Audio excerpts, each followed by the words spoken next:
Today I will be working on the air conditioning for my 2002 Hyundai Santa Fe. I have the 2.4 liter engine in this vehicle, and this is an automatic. The things I will be replacing today is I will be replacing this valve back here, the TXV valve, also referred to as the expansion valve. So there you have that there. It's held in by 2 bolts. Also, I will be replacing the condenser, which is this unit here, and then this is the dryer. You'll hear people talk about replacing the dryer as well. And then the next thing I'll be replacing is the compressor. I purchased a Denso brand new condenser or compressor, and I will be replacing all of those today. So the first thing you'll want to do when replacing these is you will need to take your vehicle to a certified shop. That way they can properly evacuate the Freon from the AC system. Once you have done that, which I have already done, before starting any work on this, you'll want to disconnect your battery. Alright, so now that I have the compressor installed, I'm going to move on to my condenser. This particular condenser has the AC dryer already welded in. In order to do this, you'll want to make sure your refrigerant is completely evacuated. Take notice of these 2 mounting spots here on each side. Those will be the most difficult to get to on this. Not a pain or anything, they're just in a tighter spot than everything else. So the first thing you'll want to do is loosen both of those, take those bolts out, and then you'll want to disconnect your refrigerant lines on top here. You can loosen those and then disconnect them when we're ready to actually pull the unit out. That way you don't get any debris inside the lines.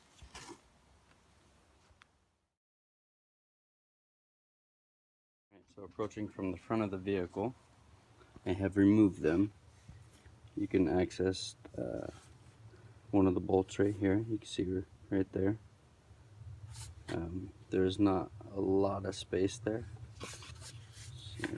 So there's the hole right there. Then go over to your passenger side, right across from your compressor, and you can see that I removed the bolt right here as well. So right there. So remove both of those. Alright, so I have the lower bolts on the condenser removed. So now I'm going to remove all of the screws here. We're going to take this plate off right here.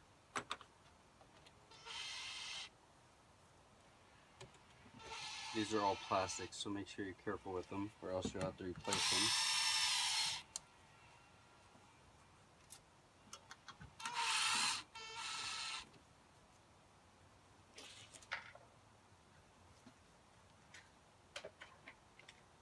So this should just lift up. Might have to wiggle a little bit, pull the sides out.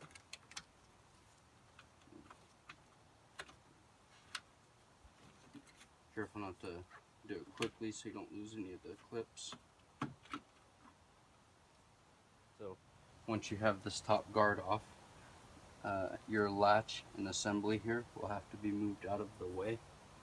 So these look like they are 10 millimeter.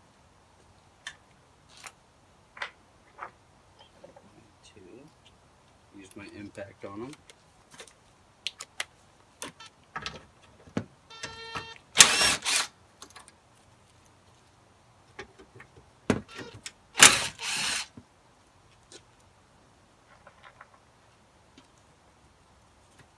There's one more on the bottom here.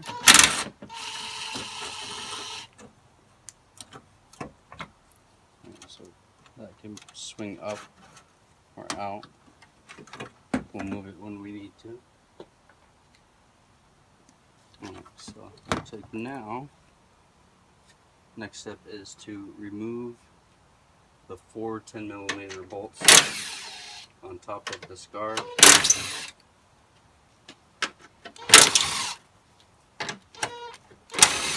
Alright, so I was hoping this was just going to lift off, but it does not. So it looks like I'm going to remove the bumper here. You got a bunch of these screws along the perimeter. When removing them, you may need a flathead screwdriver to pull up the two end clips. They are not screws. So you just pull them up, and then the fastener will actually stay in.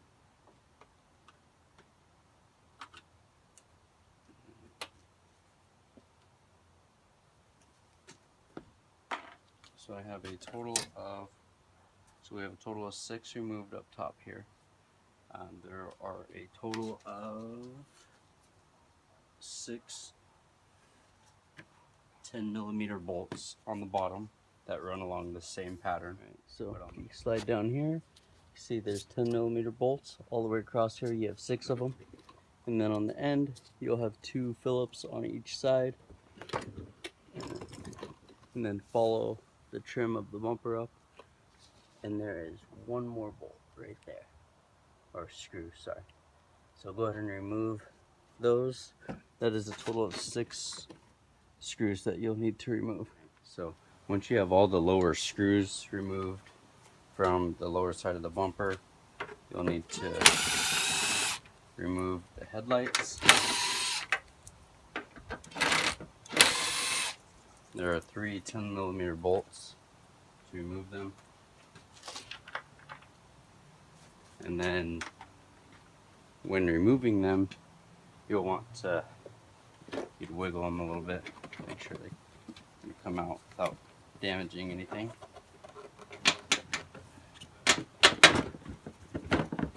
So I'm pulling it out and pushing this way.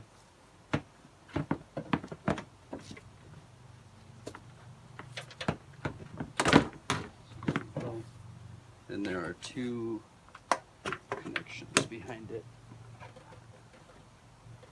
And they're just push. You just push them in and remove them. So you just push in these tabs. Alright, so now there are 2 fasteners on each side.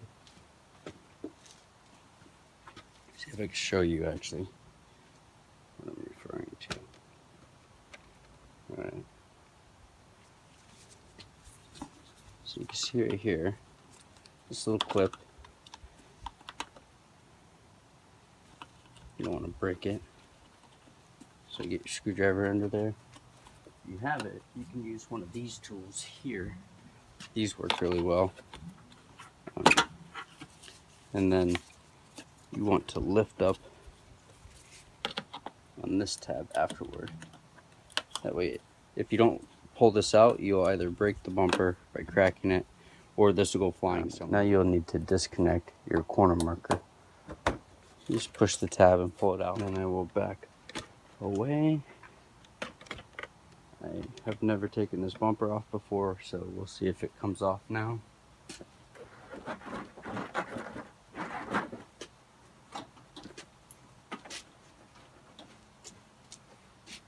Looks like it's still catching something.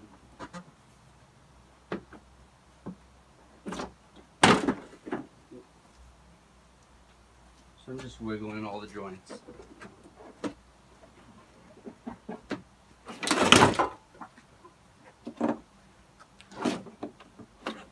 Once you have all of the bumper off and out of the way, you can come through. There's 3 bolts here. They're all 10mm. You'll want to remove this support bracket right here. So we got, here's number 4. And on the very bottom, we have number 5.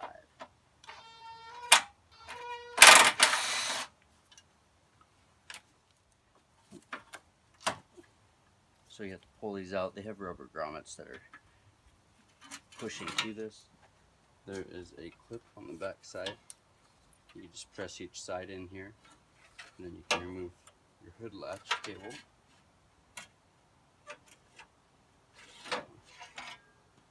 Alright, there's a lot of work to get that out.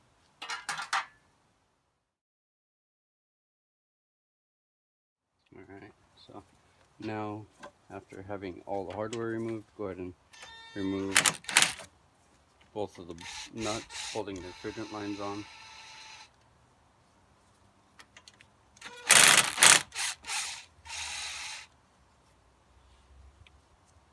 I believe the new condenser comes with the nuts, but just in case, I'll keep those safe. So you just wiggle them, lift up, put them out of the way here.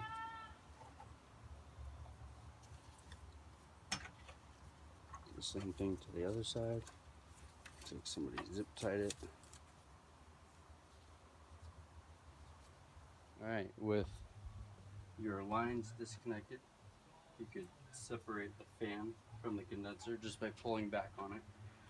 And then you push forward on the radiator, just not too hard, you don't want to crack anything. And maybe this will slide right out.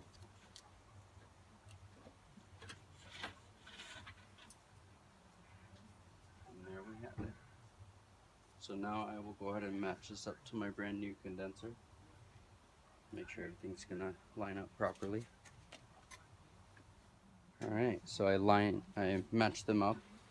So now I'm going to take my new condenser and I'm going to place it in there gently, making sure that I don't brush it up on anything too hard.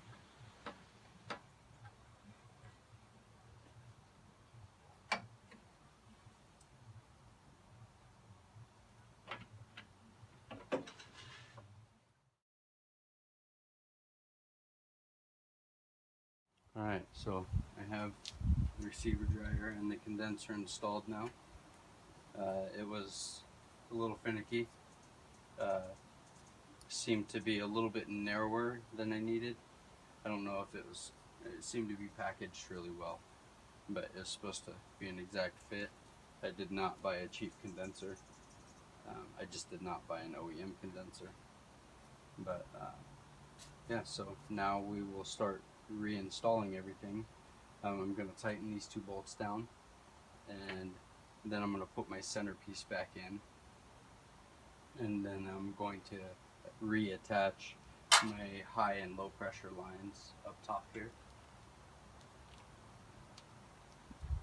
Alright, so the condenser's in place. I got the guard back up. So you want to tighten these two bolts up top. You have two bolts directly underneath this, and then there's 3 additional bolts. So you have a total of 5, so 9 bolts that you are going to position, and then once they're all in their holes, then you'll go through and tighten them all down. When reattaching your hood latch, make sure that you have your cable in this slot and that the cable has the fastener back in place on the back side. Just a plastic clip, but you want to make sure those are in place so this can't slide around on you. You want your hood to open and close properly. Alright, once your condenser is installed, you can come up top here and reconnect your high and low pressure line. They take a T15 Torx bit to put your new studs in. Most condensers will come with 2 new studs, but they do not come with the bolts or the nuts that go on them. So go ahead and tighten those down. Again, they go to about 5 foot-pounds. And then make sure that you tighten all your bolts for your radiator support. And then this support here also, you'll want to make sure you tighten all 5 of the bolts going down that. Alright, when reinstalling your bumper, be sure to take note of these. There are plastic clips that will slide directly over these, so you'll want to make sure you get those lined up. And then I also recommend just having 2 pins ready. They had the open ones for these, so you're going to, once you get this side in, put a pin in here to keep it from moving around, and then same thing for the other side. I know earlier I said I recommend having a friend. I don't have any friends, so I'm gonna try putting this on by myself. A little tricky here.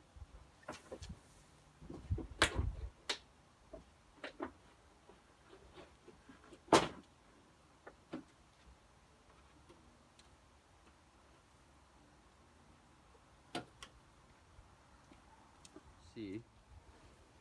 Alright, it's a little hard to see, but this here needs to be pushed so you can pull the bumper out a little bit and make sure you push that in. And there you go. Now I'll start running all my fasteners.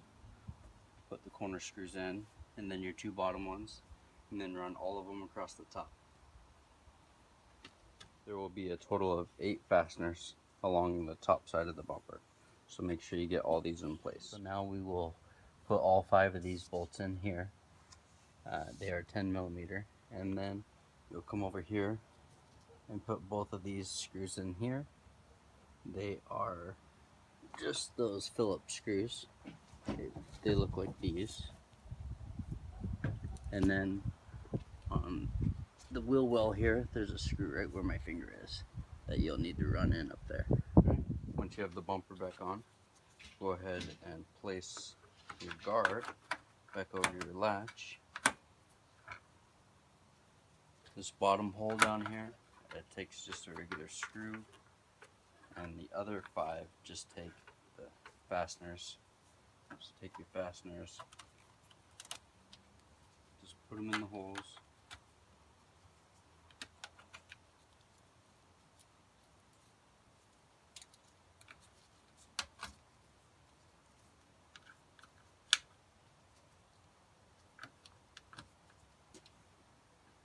Alright, now we are going to reinstall the headlights. It's not a lot of play for the power on these. Make sure you hear them snap. And then there is a tab that the edge of the headlight is supposed to go into. If it's not lining up, it means it's probably not in the tab. Alright, so I got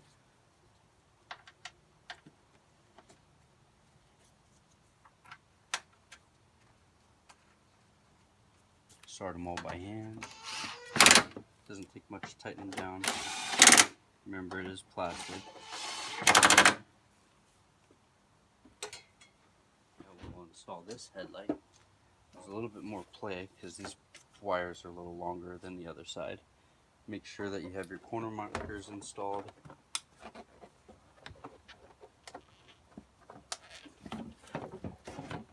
Just position it.